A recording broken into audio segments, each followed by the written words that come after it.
ஜனநாயகன், பராசக்தி 2 படமுமே வந்து ஒரு நல்ல ஸ்ட்ராங் வேற வேற ஜானராவா இருந்தாலும், அந்த கதைக்களத்த பொறுத்தவரைக்கும் ஒரு ஸ்ட்ராங்கான படமா வருது. பட் இது வந்து ஒரு போட்டியிலிருந்து பொறாமையா மாறிடுச்சே சார் ஏன்?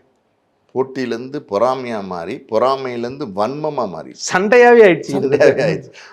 நிஜமாவே அடிச்சுக்குவாங்க போல. அந்த அளவுக்கு போட்டி போடுறாங்க. இல்ல சார் நம்ம அத பார்த்துருக்கோம். இதுக்கு முன்னாடி வந்து நம்ம சூப்பர் ஸ்டார் உலகநாயகன் படமோ, இல்ல தளபதி படமோ வரும்போது தியேட்டர் சண்டைகள்லாம் நம்ம நியூஸ்ல பார்த்துருக்கோம்.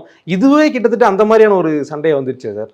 இது என்ன பிரச்சனைன்னா, அந்த கோட் படம் இருக்குல்ல, அதில சிவகார்த்திகேயன் வந்து கேமியோவா நடிச்சது தான் பிரச்சனை. அதில அந்த கடைசி காட்சியில துப்பாக்கிய வந்து விஜய் குடுத்தாரு சிவகார்த்திகேயன்ட்ட.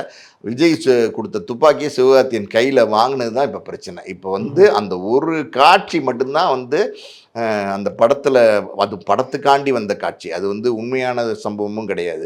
அதை தவிர்த்து விஜய்க்கும் சிவகார்த்திகேயனுக்கும் ஏதாவது கனெக்ட் இருக்கா அப்படின்னா, பல நேரங்கள்ல பார்த்தீங்கன்னா, சிவகார்த்திகேயன் வந்து விஜய ஒரு அண்ணனா நெனச்சு வளர்ந்தவர் தான். பல விஜயினுடைய நிகழ்ச்சிகளுக்கே சிவகார்த்திகேயன் வந்து காம்பேரிங்லாம் பண்ணியிருக்காரு. ஆமா. தொகுத்தெல்லாம் இன்டர்வியூ வழங்கியிருக்காரு. பண்ணியிருக்காரு. இன்டர்வியூ பண்ணியிருக்கிறாரு. சிவகார்த்திகேயன பொறுத்தவரைக்கும் இதே மாரி நெறைய விஐபிஸை இன்டர்வியூ பண்ணியிருக்கிறாரு. நடிகர்களை இன்டர்வியூ பண்ணியிருக்கிறாரு. அவர் வந்து எப்படி சொல்றது? கடன்னு வளர்ந்துட்டார். சிவகார்த்திகேயன் வந்து நல்லா வளர்ந்துட்டாரு. இப்ப விஜய் வந்து ஒரு இன்னைக்கு தமிழ் சினிமால சூப்பர் ஸ்டார் அப்படின்னா ரஜினிகாந்த் தான். அதில் மாற்று கருத்து கிடையாது. ஆனால் அதுக்கு சூப்பர் ஸ்டாருக்கு இணையாக ஒரு நடிகர் யார் அப்படின்னா விஜய் தான்.